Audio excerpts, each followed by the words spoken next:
Bank Janardhan ಅವರು ಇನ್ನು ನೆನಪು ಮಾತ್ರ. ಅವರೊಟ್ಟಿಗಿನ ಒಡನಾಟವನ್ನು ಹಂಚಿಕೊಳ್ಳೋದಕ್ಕೆ ನಮ್ಮ ಜೊತೆ ಹಾಸ್ಯ ನಟರಾದ ಬಿರಾದರ್ ಅವರು ಇದ್ದಾರೆ. ಅವ್ರನ್ನ ಮಾತನಾಡ್ಸೋಣ. ಸರ್, ನಿಮ್ಮ ಮತ್ತು ಅವರ ಒಂದು ಕಾಂಬಿನೇಷನ್ ಉಶ್ ಸಿನಿಮಾದಲ್ಲಿ ಯಾರು ಕೂಡ ಮರೆಯೋದಕ್ಕೆ ಸಾಧ್ಯನೇ ಇಲ್ಲ. ನೀವು ಕಾನ್ಸ್ಟೇಬಲು, ಅವರು ಇನ್ಸ್ಪೆಕ್ಟರು, ಅವರು ಲೂನಾ ಅನ್ಸುತ್ತಲ್ಲ ಸ್ಕೂಟಿ, ಅದರಿಂದ ನಿಮಗೆ ಜಾಗನೂ ಇರ್ತಾ ಇರಲಿಲ್ಲ. ಆ ಥರ ಕೂತ್ಕೊಂಡು ಕಾಮಿಡಿ ಮಾಡಿಕೊಂಡು ಇಬ್ಬರು ಜರ್ನಿ ಅಂದರೆ ಸಖತ್ತಾಗಿತ್ತು ಆ ಸೀನ್ಗಳನ್ನ ನೋಡೋದಕ್ಕೇನೆ. ಸೊ ಇವತ್ತು ಅವರಿಲ್ಲ.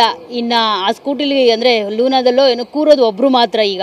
ಸೊ ಎಷ್ಟು ಬೇಜಾರಾಗ್ತಿದೆ ಅವರಿಲ್ಲದೆ ಇರೋದು? ಇಲ್ಲ, ಬೇಜಾರಾಗುತ್ತೆ ಮೇಡಮ್. ಯಾಕಂದರೆ ಅವ್ರದ್ದು ನಮ್ಮದು ಜರ್ನಿ ಒಂದು 30-35 ವರ್ಷ ಜರ್ನಿ. ಅದು ನಾಟಕ ಆಗಿರ್ಬೋದು, ಸಿನಿಮಾ ಆಗಿರ್ಬೋದು, ಧಾರಾವಾಹಿ ಆಗಿರ್ಬೋದು, ಅಥವಾ ರಸಮಂಜರಿ ಎಲ್ಲವೂ ಅವರು ನಾವು ಒಟ್ಟಿಗೆ ಒಂದು 4-5 ಫೀಲ್ಡಲ್ಲಿ ಕೆಲಸ ಮಾಡ್ತಿದ್ವಿ. ರಸಮಂಜರಿ, ಆರ್ಕೆಸ್ಟ್ರಾ ಮತ್ತು ಗೆಸ್ಟ್ರಾಗಿ ಹೋದಾಗೆಲ್ಲ ಒಟ್ಟಿಗೆ ಇರ್ತಿದ್ವಿ. ಇವತ್ತು ಬೆಳಿಗ್ಗೆ ನನಗೆ 5:15 ವಿಷಯ ಗೊತ್ತಾಯಿತು. ಅವ್ರ ರಿಲೇಷನ್ ಒಬ್ಬರು ಭದ್ರಾವತಿಯಿಂದ ಫೋನ್ ಮಾಡಿದರು.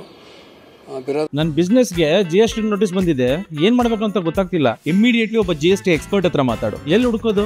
ಬಾಸ್ವಾಲಾ. Be the boss. ನಾನು ಇದೇನು 5:15 ಫೋನ್ ಬರ್ತಾ ಇದೆಯಲ್ಲ ಇದು ಅಂತ ನೋಡಿದ್ರೆ ಅವರು ಇಲ್ಲಾಗ ಬಿರಾದರ ಹಿಂಗೆ ನಮ್ಮ ಬ್ಯಾಂಕ್ ಅವರು ಒಂದು 2-2:30 ಹಿಂಗೆ ಇದಾಗೋಯ್ತು ಅಂತ ಬೇಜಾರಾಗುತ್ತೆ. ಯಾಕಂದ್ರೆ ಮೊನ್ನೆ ನಾನು ಒಂದು ತಿಂಗಳಿಂದ ಮಾತಾಡ್ಸ್ಕೊಂಡು ಬಂದಿದ್ದೀನಿ. ಒಂದು 2-2:30 ಗಂಟೆ ಕುಂತು ಮಾತಾಡಿಸ್ಕೊಂಡು ಕೇಳಿದೆ, ಹೆಂಗಿದೆ ಸರ್ ಅವರು? ಚೆನ್ನಾಗಿದೆ ಕಣೋ, ಚೆನ್ನಾಗಿ ಊಟ ಚೆನ್ನಾಗಿ ಮಾಡ್ತಾಯಿದ್ದೀನಿ, ನಿದ್ರೆ ಚೆನ್ನಾಗಿ ಮಾಡ್ತಾಯಿದ್ದೀನಿ, ಇಲ್ಲಿ ಏನಕ್ಕೆ ಕಣೋ ತೊಂದರೆ ಇಲ್ಲ ಕಣೋ. ಒಂದು ತಿಂಗಳಿಂದ ಮಾತಾಡ್ಸ್ಕೊಂಡು ಬಂದಿದ್ದೀನಿ. ಬಟ್ ಇದ್ದಕ್ಕಿದ್ದಾಗೆ ಇಲ್ಲ ಅಂದರೆ ಹೆಂಗೆ ನಂಬಕ್ಕಾಗಲ್ಲ.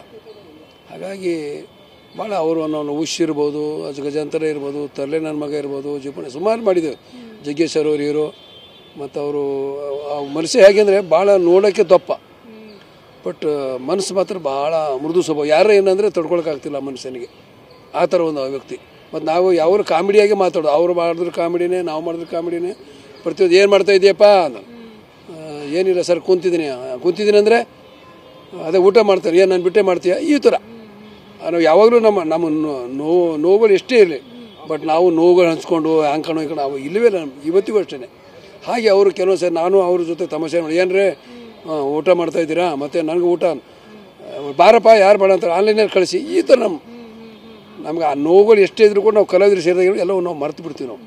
ಹಾಗಾಗಿ ಇವತ್ತು ಮತ್ತು ಅವರು ಒಳ್ಳೆ ಕಲಾವಿದ, ರಂಗಭೂಮಿ ಪ್ರತಿಯೊಂದರಲ್ಲೂ ಯಾವ ಪಾತ್ರ ಕೊಟ್ಟರು ಭಾಳ ಆರಾಮಾಗಿ ಮಾಡೋರು.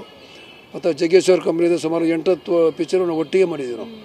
ಮತ್ತೊಂದು ಸರಿ ಯಾವಾಗ ನಾನು ಮತ್ತು ಬ್ಯಾಂಕ್ ಜನದ ಪಾತ್ರ ಇರಲಿಲ್ವೇನೋ ಗೊತ್ತಿಲ್ಲ, ಒಂದು 2-3 ಸಿನಿಮಾಗಳು ಸರಿಯಾಗಿ ಹೋಗಲಿಲ್ಲ ಜಗ್ಗೇಶ್ ಸರ್. ಆವಾಗ ಒಂದು ದಿವಸ ಅಂದರೆ ಏನು ಕಣೋ ಅಂತ, ಯಾಕೆ ಏನಾಯ್ತು ಸರ್? ಅಯ್ಯೋ ಬಿರಾದ, ನೀನು ಬ್ಯಾಂಕ್ ಇಲ್ಲ, ಯಾಕೋ ನಮ್ಮ ಒಂಥರ ಸರಿ ಹೋಗಿಲ್ಲ ಅಂತ. ಹಾಗೆ ಒಡನಾಟ ಚೆನ್ನಾಗಿತ್ತು, ಪ್ರೀತಿ ಮನುಷ್ಯ, ಎಲ್ಲರ ಜೊತೆ ನಗ್ನಗ್ತಾ ಇರೋರು. ಬಟ್ ಅದು ಏನು ಮಾಡೋಕ್ಕಲ್ಲ, ವಿಧಿ ಬರಹ, ಯಾರು ತಪ್ಸೋಕ್ಕಾಗಲ್ಲ. ಸಿನಿಮಾದ ಘಟನೆ ಏನಾದರೂ ನೆನಪಿದೆಯಾ ಸರ್? ಶೂಟಿಂಗ್ ಮಾಡೋವಾಗ ಒಂದಷ್ಟು ನೆನಪುಗಳು ಇದೆ ಮೇಡಮ್. ಅಲ್ಲಿ ಏನಾಯಿತು ಅಂದರೆ ಬ್ಯಾಂಕ್ ಇವರು ಉಪೇಂದ್ರ ಸರ್ ಹೇಳಿದರು, ಬಿರಾದರ್ ಅವರೇ, ಜನಂದು ಡೈಲಾಗ್ ಜಾಸ್ತಿ ಇದೆ, ಹೆಚ್ಚು ಕಮ್ಮಿ ಹೇಳಬೇಕಾದ್ರೆ ನಿಮ್ಮ ಡೈಲಾಗು ಅವನು ಹೇಳ್ತಾನೆ ಅಂದ್ಕೊಳ್ಳಿ, ನಿಮ್ದು ಏನಿಲ್ಲ, ಬರೀ ಬರಬೇಕು, ಎಲ್ಲಿ ನಿದ್ರೆ ಮಾಡಬೇಕು, ಅದ್ರಲ್ಲಿ ಏನು ಮಾಡ್ತೀರಾ ಮಾಡಿ ಅಂದರು. ಸರಿ, ಹಾಗೆ ನಾನೆಲ್ಲ ಮಾಡಿದಾಗ ಅವರು ಉಪೇಂದ್ರ ಸರ್ ಓಕೆ, ಬಟ್ ನನಗೆ ಡೈಲಾಗೇ ಇಲ್ಲ.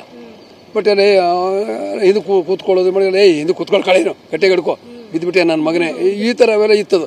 ಗಟ್ಟೆ ಹಿಡ್ಕೊಕಣೋ, ನಿದ್ರೆ ಮಾಡಿ ಹುಷಾರಾಗಿ ಮಾಡು, ನನ್ನ ಮನೆ ಬಿದ್ದುಬಿಟ್ರೆ ನಮ್ಮ ಕಷ್ಟ ಮತ್ತು ಈ ಥರ. ಬಟ್ ನಾವು ಯಾವಾಗಲೂ ಏನೇನು ನಾವು ಒಂದು ಕಾಮಿಡಿ ಬಿಟ್ಟರೆ ನಮ್ಗೆ ಇನ್ನು ಬೇರೆ ಏನು ಗೊತ್ತಿಲ್ಲ ನಮಗೆ. ಯಾರಿಗೆ ಡಿಂಗಿರಿಯವ್ರು ಆಗ್ಬೋದು, ಉಮೇಶ್ ಅಣ್ಣ, ಈಗ ಮೈಸೂರು ಅಮನಂದವರು, ರಾಜಗೋಪಾಲು, ಇವೆಲ್ಲ ನಾವು ಹೆಂಗಿದ್ದೀವಿ ಅಂದರೆ ಒಂದೇ ಊರದವರು, ಅಣ್ಣತಂಬ್ರ ಥರ. ಬಟ್ ಯಾವ ಒಂದು ನಾವು ಒಟ್ಟಿಗೆ ಒಂದು ಏನಾದರೂ ಒಂದು 5-6 ಜನ ಕಲಾವಿದರಿಗೆ ಒಂದು ಕೆಲಸ ಸಿಗ್ತಾರೆ, ಒಂದು ಹಬ್ಬ ಇದ್ದಂಗೆ ನಮಗೆ. ಏನಣ್ಣ ಹೇಗಿದೆ, ಏನೋ ಹಂಚ್ಕೊಳ್ಳೋದು.